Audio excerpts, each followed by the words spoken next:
Hi students, welcome back to our channel Achieve Excellence in Commerce by Mansi Zaveri। So आज हम statistics lesson number 2 linear correlation उसमें section B का solution करेंगे। Number 1 define correlation. So correlation क्या है, सिर्फ आपको definition यहाँ पे लिखनी है। सो आंसर लिखेंगे number 1, if simultaneous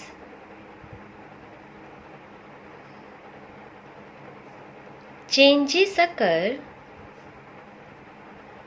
in the values of two related variables due to direct or indirect cause and effect relation,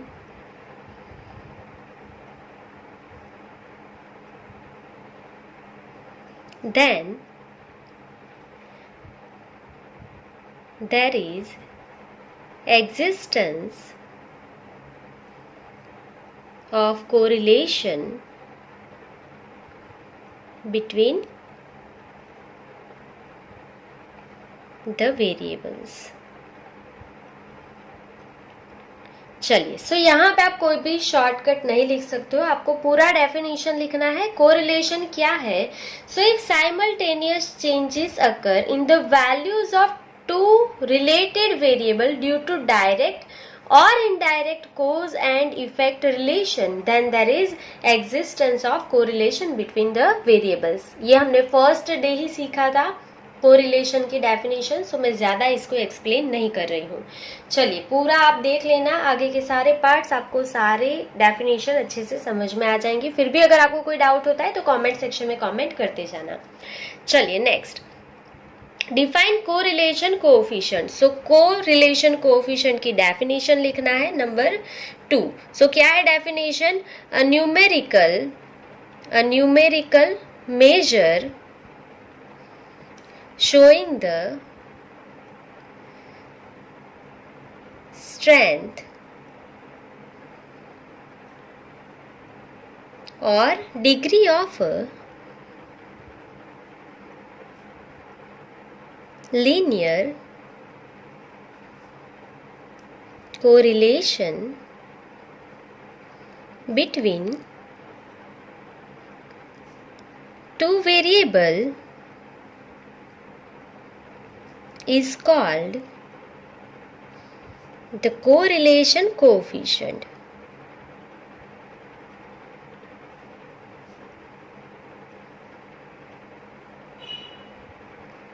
चलिए, यहाँ पे सिर्फ आपको सिंपल एक डेफिनेशन लिखना था। What is correlation coefficient?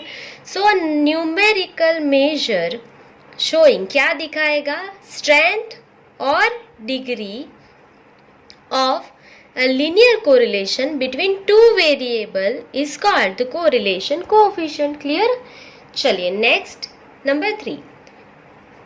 चलिए, उसके पहले क्या लिखा है? Identify whether there is a positive correlation और negative correlation between the following pairs of variables. Question number 3 to question number 6। Question number 3 से लेके 6 में आपको सिर्फ ये लिखना है कि ये जो है वो पॉजिटिव कोरिलेशन है या नेगेटिव कोरिलेशन है दो पेयर के बीच में। क्लियर? चलिए, सो उसके लिए सिंपल सी एक बात है, अगर सेम डायरेक्शन में चेंजेस है, दोनों ऊपर जा रहे हैं या दोनों नीचे आ रहे हैं, तो ये परफेक्ट पॉजिटिव होंगे कोरिलेशन। अगर एक ऊपर जा रहा है, एक नीचे आएगा, एक डिक्रीज हो रहा है, दूसरा इंक्रीज, मतलब ऑपोजिट डायरेक्शन में है, तो वो परफेक्ट नेगेटिव कोरिलेशन होता है। ठीक है, वो परफेक्ट नेगेटिव कोरिलेशन होगा। और सेम डायरेक्शन में है तो वो परफेक्ट पॉजिटिव कोरिलेशन होगा। क्लियर? चलिए, सो अब हम शुरू करेंगे number 3। The age of an adult person and life insurance premium at the time of taking an insurance under a plan। so age जो है वो person की एक पहला वेरिएबल है और उसका लाइफ इंश्योरेंस प्रीमियम। तो देखो, अगर उसकी एज बढ़ेगी वैसे वैसे उसका इंश्योरेंस प्रीमियम भी बढ़ेगा। आपको पता होगा LIC की प्रीमियम जो है वो क्या होता है, कोई भी premium low, not only LIC, कोई भी लो, एज बढ़ेगी तो प्रीमियम की अमाउंट भी ज्यादा होती है, एज कम होगी तो प्रीमियम की अमाउंट भी कम होगी, दोनों सेम डायरेक्शन में रहेंगे। तो ये परफेक्ट पॉजिटिव कोरिलेशन है दोनों के बीच में। समझ में आया? आपको यहाँ पे सिर्फ क्या लिखना है, पॉजिटिव है या नेगेटिव है, तो दोनों सेम डायरेक्शन में है, तो आप सिर्फ क्या लिखोगे, आपका आंसर पॉजिटिव कोरिलेशन लिखोगे। सेम डायरेक्शन में चेंज है तो पॉजिटिव कोरिलेशन है। Clear?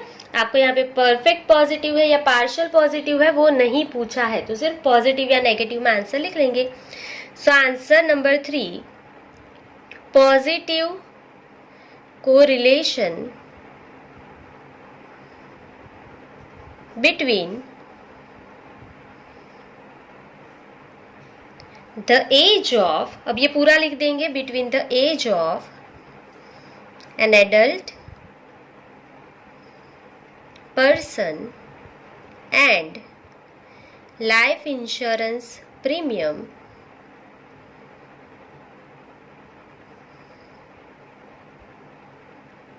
at the time of taking an insurance under a plan। तो ये हो गया आपका आंसर नंबर 3। क्लियर? चलिए next number 4, the sale and profit of last 5 year for a mostly accepted product of a company. Sale and profit, अगर आपका cell जो है वो इंक्रीज होगा तो प्रॉफिट भी ज्यादा होगा, सेल ज्यादा होगा तो प्रॉफिट भी ज्यादा, सेल कम तो प्रॉफिट भी कम, दोनों सेम डायरेक्शन में होंगे तो अगेन पॉजिटिव लिखोगे ना, पॉजिटिव कोरिलेशन है। सेल बढ़ेगा तो प्रॉफिट भी बढ़ेगा, सेल कम होगा तो प्रॉफिट भी कम होगा, सेम डायरेक्शन है, again positive correlation. So again positive correlation between, अब ये पूरा लिख देंगे, between the sale and profit of last 5 years for a mostly accepted product of a company।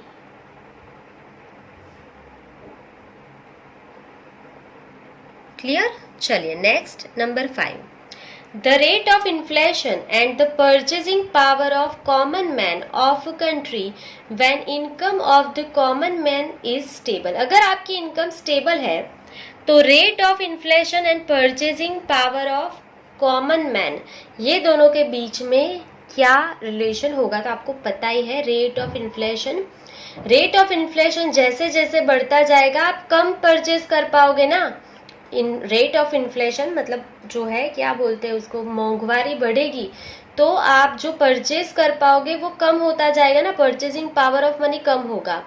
और रेट ऑफ इन्फ्लेशन, कोई चीज सस्ती होती जाती है तो आपका परचेजिंग पावर इंक्रीज होगा, तो अपोजिट डायरेक्शन में है चेंजेस।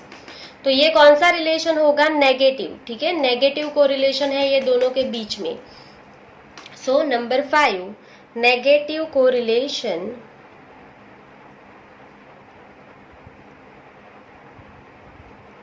अब ये पूरा लिख दो जो भी लिखा है, between the rate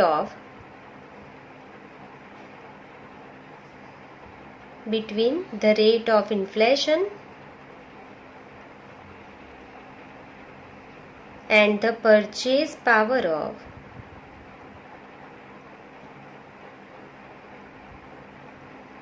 common man. Clear? आगे पूरा लिख देना, मैं नहीं लिख रही हूँ, सिर्फ आपको यही समझा रही हूँ कौन सा पॉजिटिव है कौन सा नेगेटिव है। चलिए next number 6, altitude and amount of oxygen in air. So altitude मतलब हाइट, तो जितना हाइट पे जाओगे, जितना आप ऊपर, सपोज ये माउंटेन है, बहुत ही भंगार में ड्रॉ कर रही हूँ, ये माउंटेन है, जितना हाइट पे जाओगे, जितना ऊपर जाओगे उतना ऑक्सीजन जो है वो डिक्रीज होगा ना, ऑक्सीजन डिक्रीज होगा। जितना हाइट पे जाओगे ऑक्सीजन उतना ही कम मिलेगा ना, आपको पता है ना। तो ऑपोजिट डायरेक्शन में है दोनों, ऑपोजिट डायरेक्शन है तो अगेन कौन सा हो गया, नेगेटिव कोरिलेशन हो गया। तो अगेन यहाँ पे आंसर लिख लोगे negative correlation, negative correlation between altitude and amount of oxygen in air. सिर्फ आपको पॉजिटिव कौन सा है कौन सा नेगेटिव है वो ही लिखना था, बहुत ही इजी था। यहाँ पे वापस देख लो, अगर दोनों सेम डायरेक्शन में है और कांस्टेंट होता तो परफेक्ट पॉजिटिव होता, कांस्टेंट चेंज होता ना तो परफेक्ट पॉजिटिव लिखते, पर यहाँ पे क्वेश्चन में परफेक्ट है या पार्शियल पॉजिटिव है ऐसा कुछ पूछा नहीं है। तो हम सिर्फ क्या कर रहे हैं, यहाँ पे सेम डायरेक्शन में है, इंक्रीजिंग या डिक्रीजिंग तो पॉजिटिव होगा। अगर ऑपोजिट डायरेक्शन में है, एक इंक्रीज होगा दूसरा डिक्रीज, या पहला डिक्रीज होता है तो दूसरा इंक्रीज होता है, तो आप नेगेटिव कोरिलेशन लिख लोगे। क्लियर? चलिए, सो 6 नंबर तक हमारे कंप्लीट हो गए हैं। नेक्स्ट पेज पे जाएंगे। Number 7, what can be said about the correlation between annual import of crude oil and the number of marriages during the same time of period? तो यहाँ पे तो कितना बकवास क्वेश्चन पूछा है कि annual import of crude oil, आप क्रूड ऑयल का इंपोर्ट करोगे और उसी टाइम पे नंबर ऑफ मैरिजेस, इन दोनों के बीच में क्या कोरिलेशन है। तो आपको पता है ऑयल का जो है, क्रूड ऑयल का मैरिजेस के नंबर से कोई भी लेना देना नहीं है। So there is lack of correlation, या तो लिखो nonsense correlation between this two variables, कोई लेना देना ही नहीं है क्रूड ऑयल और नंबर ऑफ मैरिजेस का। ठीक है, सो नॉनसेंस कोरिलेशन, और आप लिखो लेक ऑफ कोरिलेशन। दोनों में से जो भी लिखना है, दोनों आंसर राइट है। लेक ऑफ कोरिलेशन या नॉनसेंस कोरिलेशन, मतलब दोनों के बीच में कोई भी कोरिलेशन नहीं है। बिटवीन, अभी ये पूरा क्वेश्चन लिख लेंगे। Between the annual import of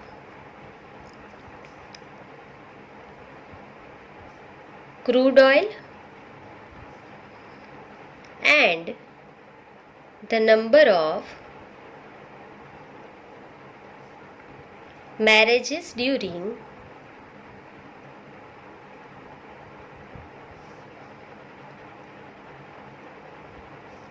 the same time of period।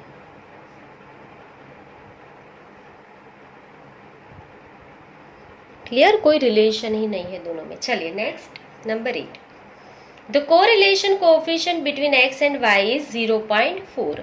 चलिए, आपको x एंड y का कोरिलेशन कोएफिशिएंट दे दिया है, मतलब r दे दिया है।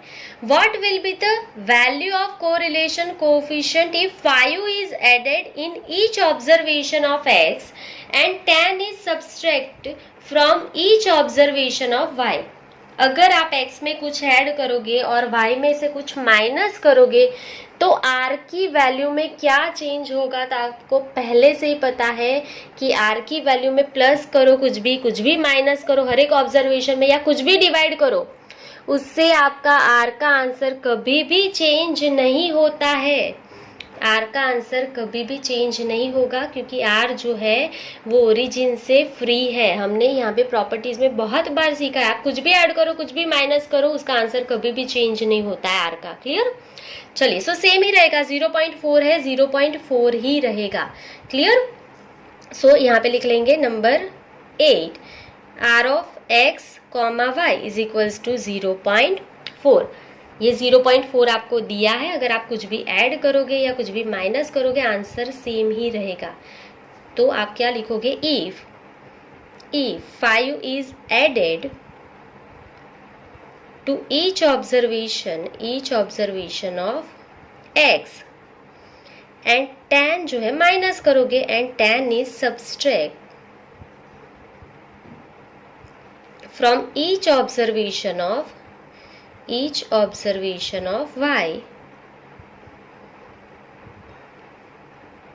then r is equals to 0.4। आप कुछ भी प्लस करो या कुछ भी माइनस करो, r आपका 0.4 ही रहेगा, because r is independent of change of origin. Origin में चेंज से उसका आंसर कभी भी चेंज नहीं होता है। सो अगेन आप लिख सकते हो एक बार r इज इक्वल्स टू 0.4, उसमें कोई चेंज नहीं होने वाला है। आप कुछ भी ऐड करो, कुछ भी माइनस करो, r सेम ही रहेगा। Clear? Next number 9, what is the main limitation of scatter diagram method. Scatter diagram method की मेन लिमिटेशन क्या है? देखो वैसे तो 3-4 आपकी लिमिटेशन है, पर उसमें से मेन लिमिटेशन कौन सी है? तो वो ये है कि जब भी आप डायग्राम ड्रॉ करते हो तो आपको एग्जैक्ट डिग्री जो है कोरिलेशन का वो नहीं मिलता है। तो इसी के लिए हम आर का कार्ल पियर्सन का फॉर्मूला यूज करते हैं एग्जैक्ट डिग्री कोरिलेशन कितना है वो जानने के लिए। ठीक है, तो हम कभी भी स्केटर डायग्राम मेथड यूज नहीं करते, एग्जाम में भी नहीं आती है क्योंकि वो एग्जैक्ट डिग्री नहीं देता है। सो यहाँ पे हम लिख लेंगे number 9, the main limitation of scatter diagram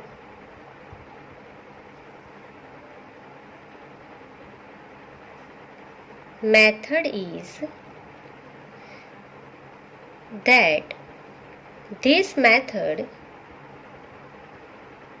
does not give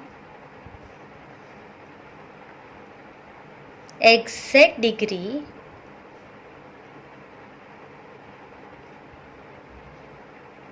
of correlation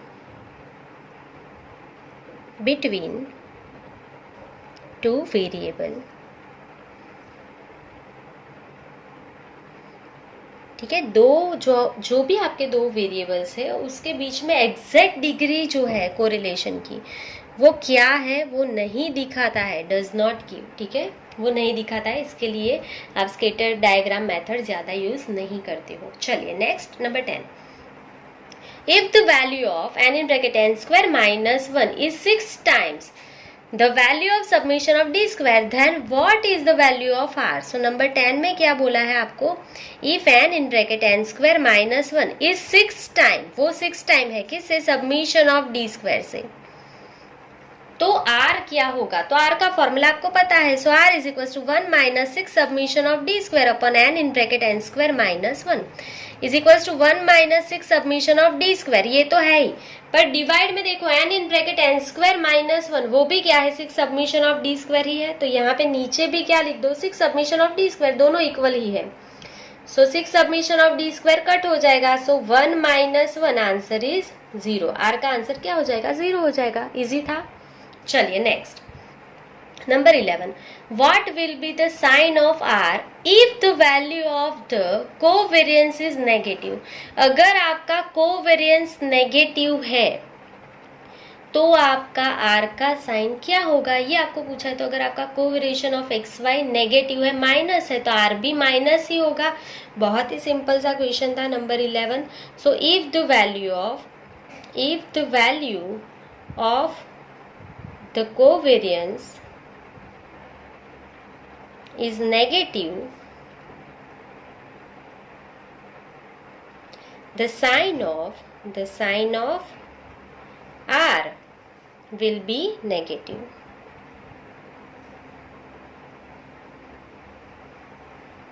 अगर आपका कोवेरियंस जो है नेगेटिव है तो आपका R भी क्या होगा? नेगेटिव होगा। क्लियर?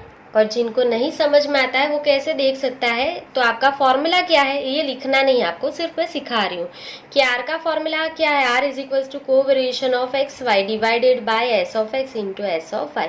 अगर आपका कोवेरिएंस नेगेटिव है so therefore R is equal to covariation minus में होगा, तो यहाँ पे कुछ भी अमाउंट माइनस में होगी। Covariation of X Y divide by S of X into S of Y, ये माइनस में होगा, तो फाइनल आंसर भी आपका आर का नेगेटिव ही होगा, मतलब माइनस में ही आएगी आपकी वैल्यू। समझ में आया? तो अगर आपका कोवेरिएंस नेगेटिव है तो आपका आर भी क्या होगा? नेगेटिव ही होगा, क्योंकि आपका आंसर माइनस में आएगा। क्लियर? चलिए, ये आपको लिखना नहीं है, सिर्फ अंडरस्टैंडिंग के लिए है। सो यहाँ पे आपका लेसन नंबर 2 का सेक्शन बी पूरा कंप्लीट होता है। आई होप कि आपको पूरा समझ में आ गया होगा, आपको कोई भी डाउट्स नहीं होगा। अगर होता है तो कमेंट सेक्शन में लिख सकते हो। अगर आप लेसन नंबर 3 एंड 4 के भी एमसीक्यू एंड 1 मार्क्स चाहते हो तो कमेंट सेक्शन में कमेंट कर सकते हो। आज के लिए बस इतना ही। Thank you for watching, keep learning, take care.